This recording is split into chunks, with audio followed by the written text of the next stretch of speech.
Kalaulah tubuh yang zahir dengan yang batin satu asalnya, Nur Muhammad, maka disebutlah diri bapak ibu itu dengan Muhammad, bukan Nabi.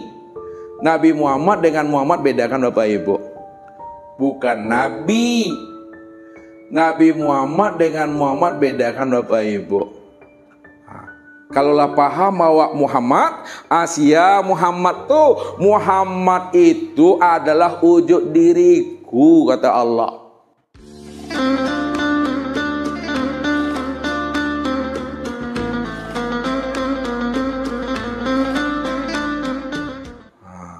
Nur Muhammad ini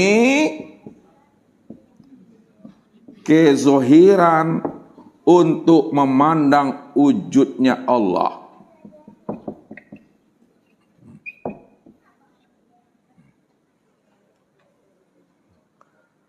Tempat nyatanya kita memandang Tuhan.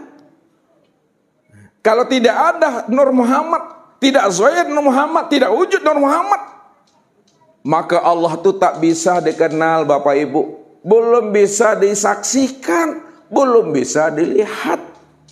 Kenapa belum bisa dikenal, dilihat dan disaksikan?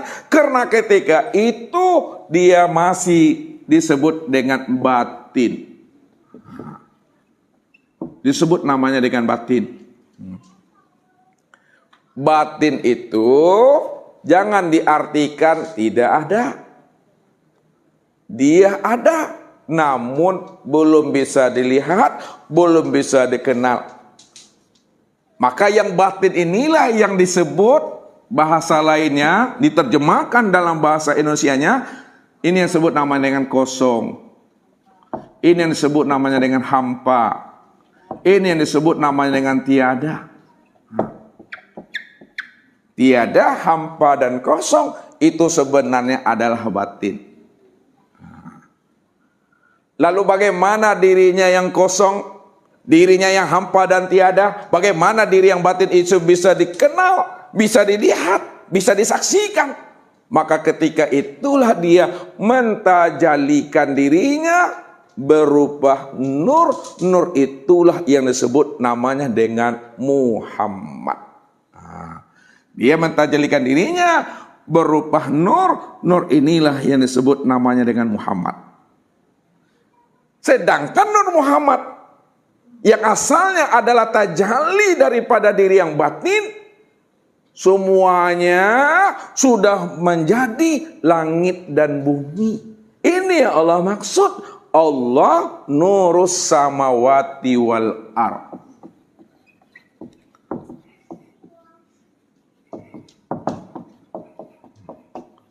Allah itu nur. Allah itu nur. Allah itu sudah bertajalli dari batin, lalu nyata dia. Nyatanya berupa nur. Nur ini sudah menjadi langit dan sudah menjadi sekalian bumi. Maka langit dan bumi ini yang disebut namanya Nur Muhammad.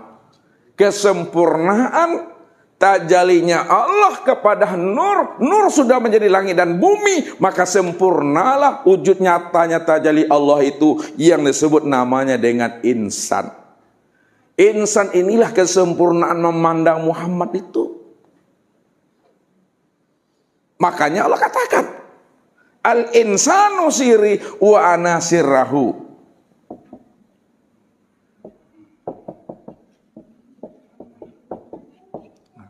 Insan itu adalah rahasiaku dan dirikulah yang menjadi rahasia dirinya.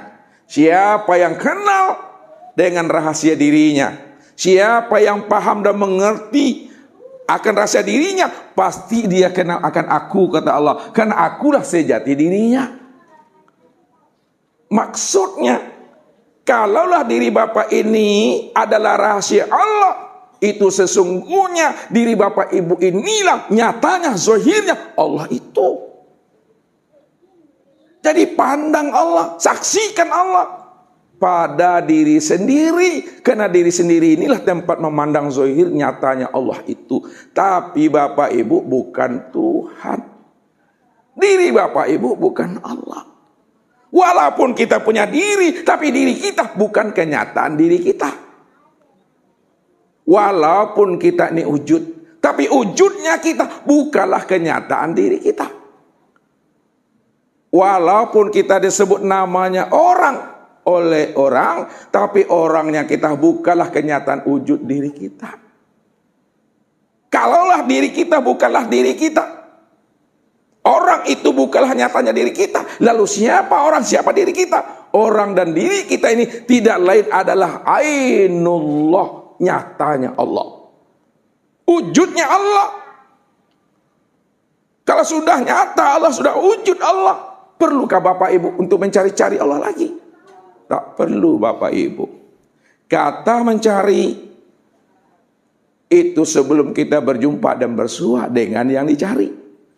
Kalau kita sudah berjumpa dan bersua dengan yang dicari, tidak ada lagi namanya bahasa mencari. Kenapa? Karena yang kita cari selama ini tidak lain, sudah nyata pada diri. Karena kita tidak kenal dengan diri, maka disitulah kita mencari-cari akan siapa pemegang rahasia diri. Tapi setelah kita kenal akan rahasia diri, rupanya pemegang amanah rahasia diri tidak lain dialah sebagai rahasia itu yang sebenarnya. Yang menjadikan diri itulah yang jadi diri. Yang menjadikan ruh itu yang jadi ruh. Yang meniupkan ruh itu yang jadi ruh. Yang menjadikan nur itu yang jadi nur. Yang menjadikan sesuatu itu yang jadi sesuatu. Inilah yang dijelaskan.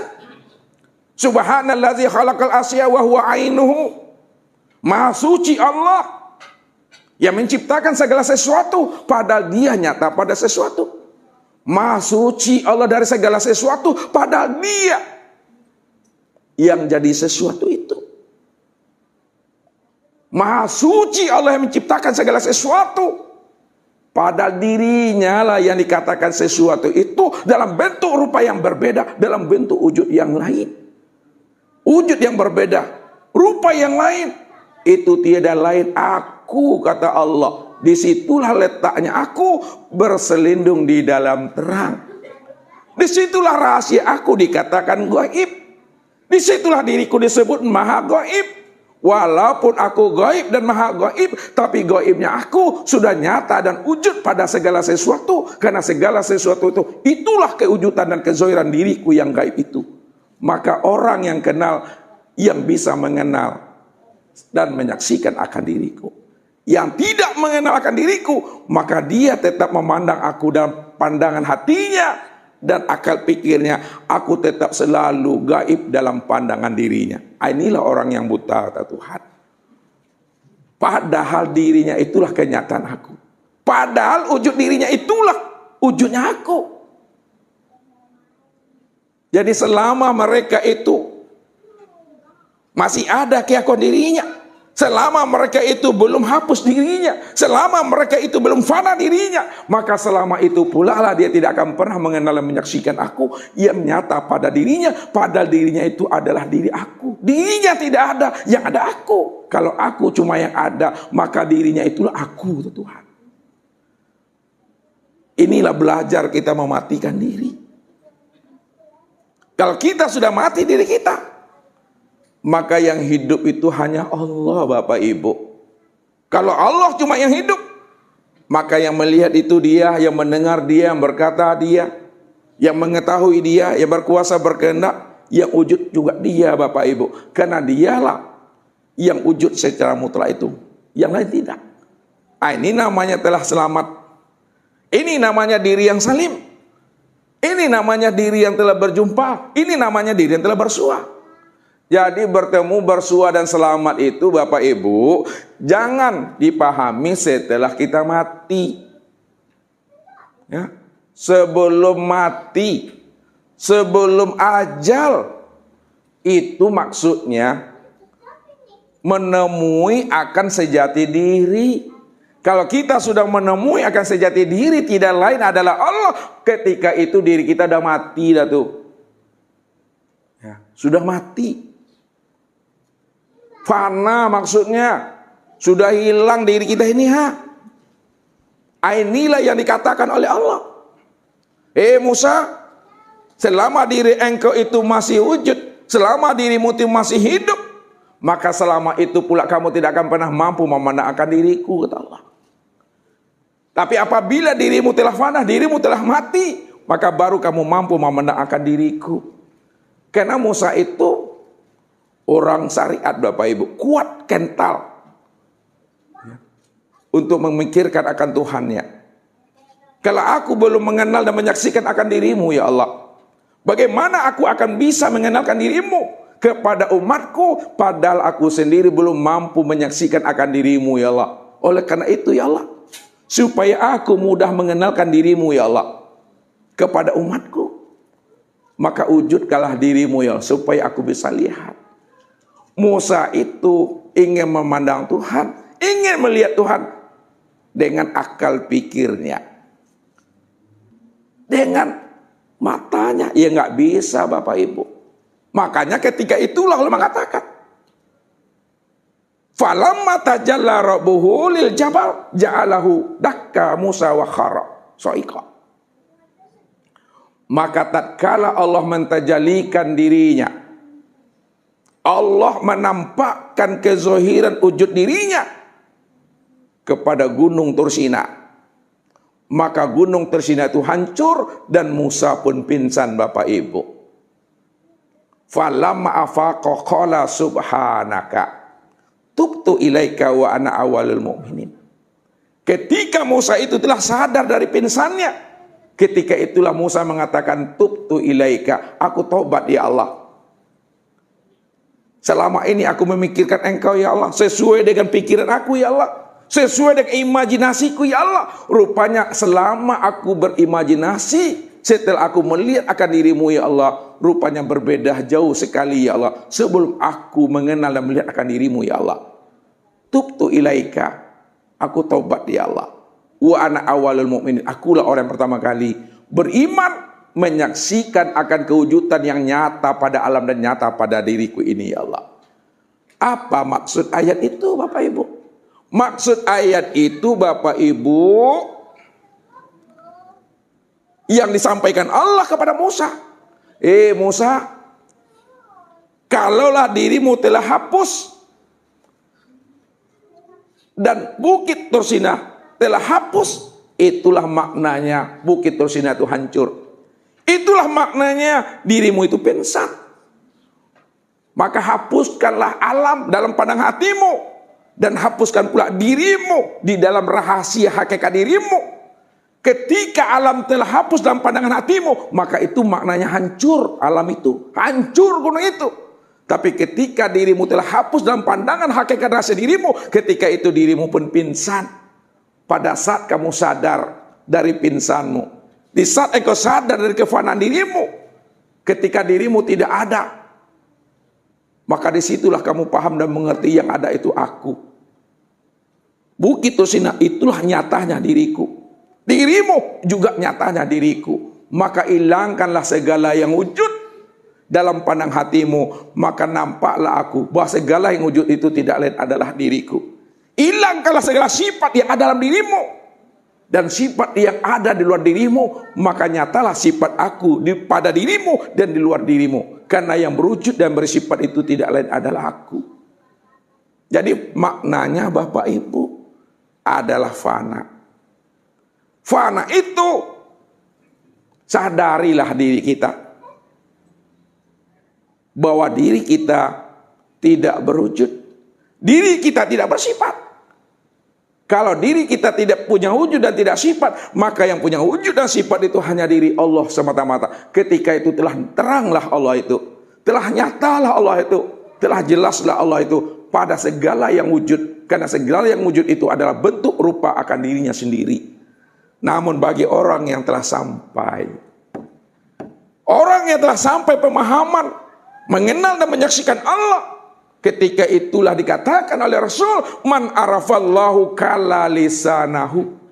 Siapa yang telah mengenal Allah, Allah yang wujud, Allah yang sama basar, Allah yang kalam, ilmu, kuda, iroda dan hayat, kala lisanahu, keluh lidah. Arti keluh lidah, tak ada yang bisa mau disebut dan diutarakan lagi, Bapak Ibu. Semuanya dia. Makanya orang yang telah paham, maka disitulah dia banyak diam Bapak Ibu. Diamnya karena sudah mengerti. Jadi kalau dia sudah paham, disebabkan dia sudah mengerti, disitulah dia sadar, memahami bahwa Allah itu betul-betul wujud, terang dan nyata pada sekalian alam, sempurna wujud dan nyatanya pada diri. Diri inilah ainullah. Diri inilah kenyataan Tuhan itu. Kalaulah diri ini ainullah, kenyataan Tuhan, maka diri inilah sebenarnya diri Tuhan itu yang sebenarnya. Namun tak boleh lagi disebutkan, tak boleh lagi diutara-utarakan, tak boleh lagi dijabar-jabarkan. Sebab apa? Man arafallah fahuwallah. Barang siapa yang telah mengenal Allah pada dirinya zahir dan batin, maka dialah yang Allah itu zahir dan batin yang wujud secara nyata pada dirinya. Ini dah karam Bapak Ibu. Bukan kita ngaku-ngaku Allah, bukan pula kita ingin jadi Allah. Belajar ilmu ma'rifat dan ilmu tauhid bukan ingin jadi Allah, bukan pula ingin mengaku-ngaku Allah, tapi belajar ilmu ma'rifat dan ilmu tauhid untuk mengenal dan memahami Allah cuma yang wujud. Kita ini tidak pernah ada sama sekali sejak mula jadinya diri kita ini. Jadi sejak mulanya jadinya kita Bapak Ibu tidak pernah ada. Keakuan itu yang mesti dihapuskan dalam pengakuan rahasia keakuan diri. Selagi keakuan itu masih merasa pada diri, maka selama itu kamu tak akan pernah mengenal aku, kata Allah. Bila engkau adalah engkau, maka engkau tak kenal aku. Kalau engkau masih merasa diri engkau itu adalah engkau, pasti engkau tak mengenal aku. Padahal akulah yang engkau itu. La huwa illa huwa. Ini dia. Tidak ada dia kecuali dia. Tidak ada dianya Muhammad, yang ada dianya Allah. La anta illa anta. Tidak ada engkau kecuali engkau. Tidak ada engkaunya Muhammad, ya ada engkaunya Allah. La ana illa ana. Tidak ada aku kecuali aku. Tidak ada akunya Muhammad, yang ada akunya Allah. Inilah yang dimaksud dari Allah, bagi Allah, dan untuk Allah. Dari Allah, bagi Allah, dan untuk Allah. Jadi tak terpandang lagi sesuatu yang lain, sesuatu yang wujud, melainkan sesuatu yang lain dan wujud itu hanya diri aku semata-mata. Karena aku telah nyata pada segala sesuatu, dan segala sesuatu itulah nyatanya diri aku. Itulah maksudnya aku gaib pada segala sesuatu. Bukan aku tidak ada, aku menjelma, aku bertajalli. Kalau Bapak Ibu paham, jadi bahasa Ustadz ini mesti dipahami dengan kolbu, dipahami dengan rasa. Ini yang dimaksudkan oleh ulama-ulama kasyaf, ma yakhruju baina safatain illal isarati wal iktibar. Apa yang keluar dari lisan, apa yang keluar dari bibir, hanya menunjukkan isyarat dan iktibar saja.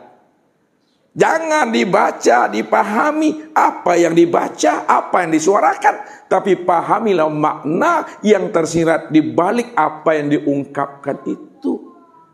Kata-kata ini hanyalah untuk menjelaskan akan rahasia dirinya, untuk menunjukkan keadaan dirinya.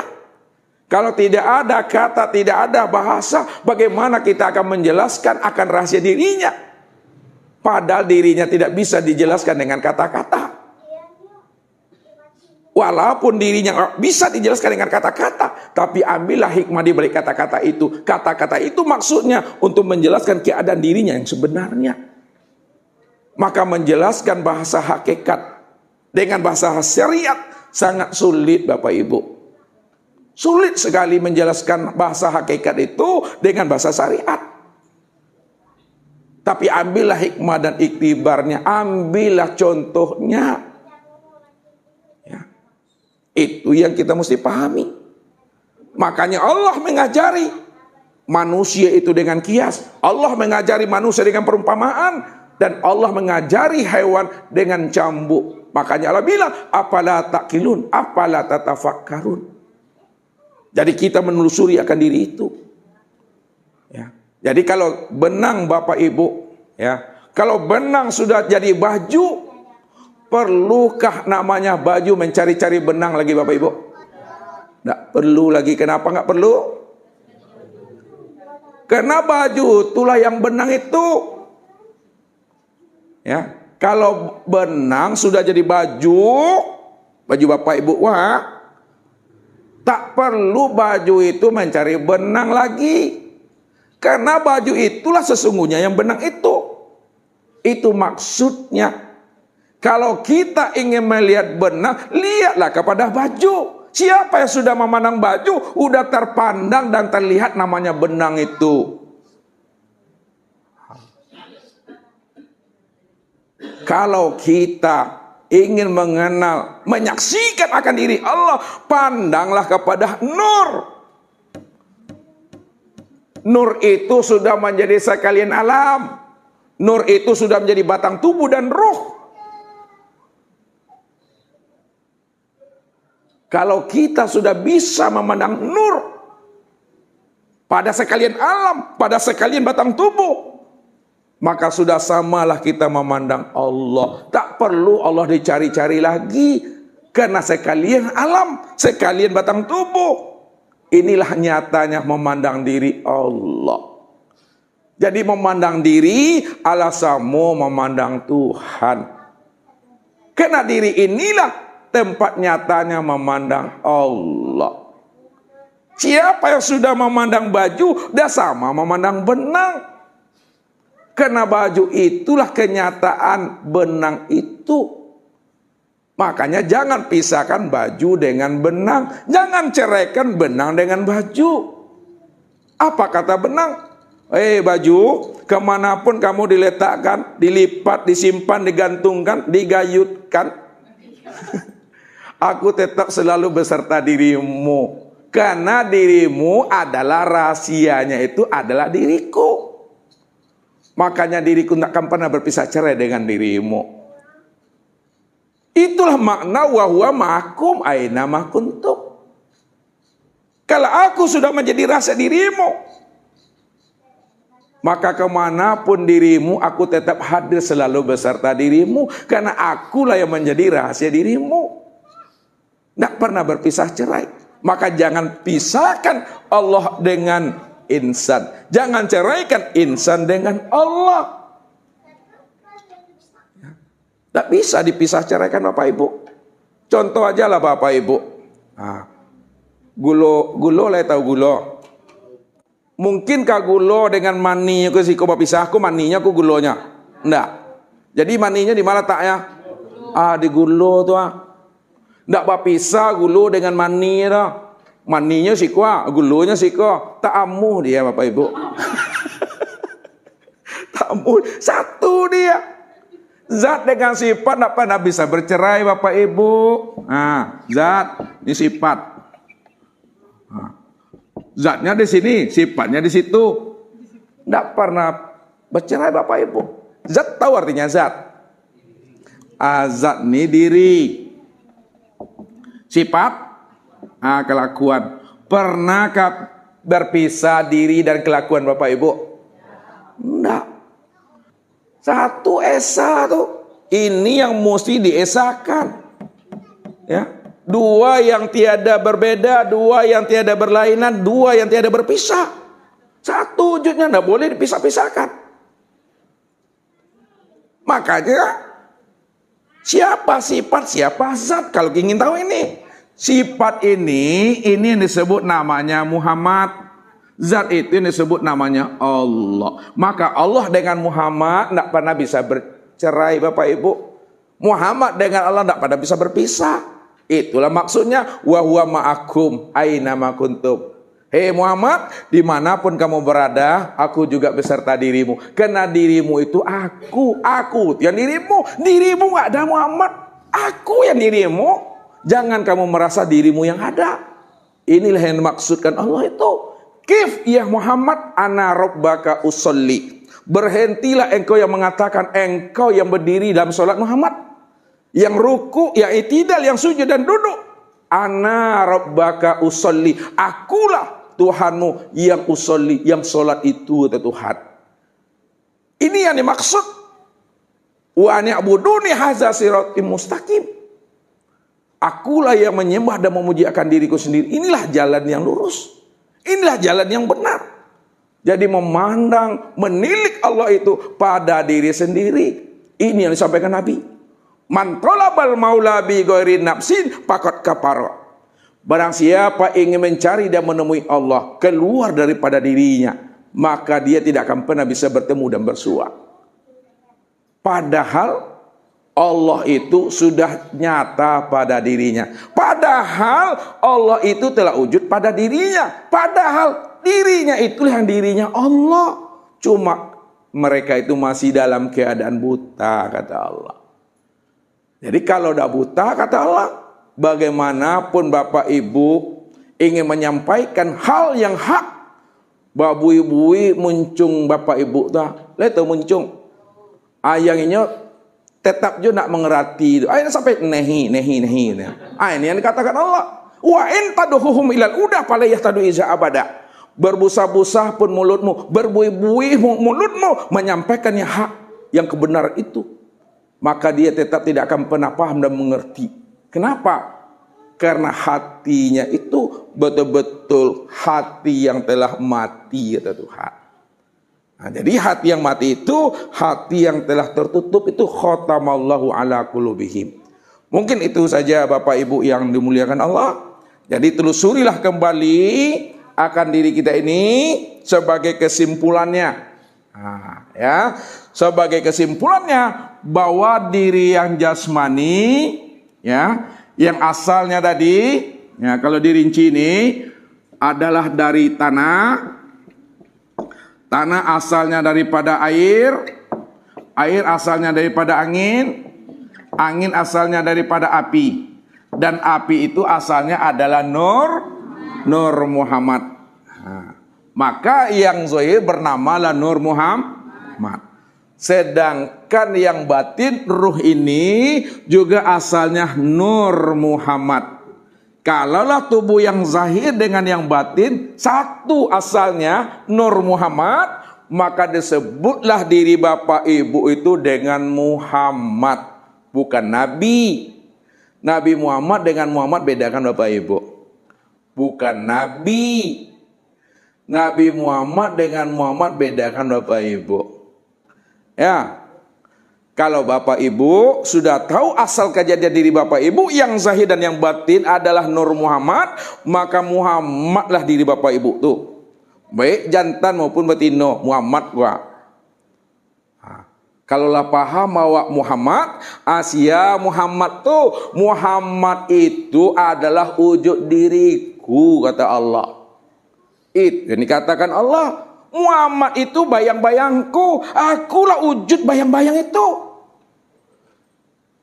Muhammad itu sifatku, akulah yang sifat itu, kata Allah. Maka yang dikatakan sifat sebenarnya adalah zat yang disifati. Kalau yang dikatakan sifat itu adalah zat yang disifati, maka sesungguhnya sifat itu itulah zat yang sebenar-benarnya. Kalaulah Muhammad itu kenyataan Allah, maka sesungguhnya Muhammad itulah yang Allah itu. Allah itu namaku, Muhammad itu nama wujud diriku, Adam itu nama rupaku, insan itu nama rahasia diriku, aku yang berdiri dengan sendirinya. Itu dia maksudnya. Makanya kita disebut rahasia Tuhan, rahasia zat, sifat, asma, dan af'al. Maka bertubuh Allah lah Bapak Ibu, sempurnalah itu, zahir dan batin. Mungkin itu saja Bapak Ibu, kau tidak paham ya rabab yang kau menyampai mah. Ala basora-sora Ustaz rumah. Ya, itu yang Ustaz maksud. Hidayah aja sebenarnya Bapak Ibu. Ya, walaupun Bapak Ibu Ado yang paham, ado nak mengerti, bersifat sami'na wa ta'na sajalah. Andai kata bapak ibu nak paham dan mengerti dengan kaji ko, jangan dikatakan kaji ko salah dan sasih. Awak saja yang dapat hidayah dan petunjuk. Makanya minta hidayah dan petunjuk. Allah akan beri hidayah petunjuk kepada kita. Fastahduni ahdikum. Mintalah hidayah kepada aku, karena asalmu adalah aku. Kalau kamu dah minta hidayah kepada aku, ahdikum, aku akan beri kamu hidayah petunjuk, kata Allah. Sehingga terang bagi dirimu siapa dirimu dan siapa aku. Rupanya dirimu tidak ada, yang ada hanya aku. Aku itu yang dirimu. Dirimu itulah wujud yang sebenarnya diri aku, kata Allah. Itulah makna yang sebenarnya. Wallahu nafsiun wa ana nafsahu wujudahu. Allah diriku, diriku wujud Allah. Jadi tidak ada pengakuan di situ Bapak Ibu. Assalamualaikum warahmatullahi wabarakatuh.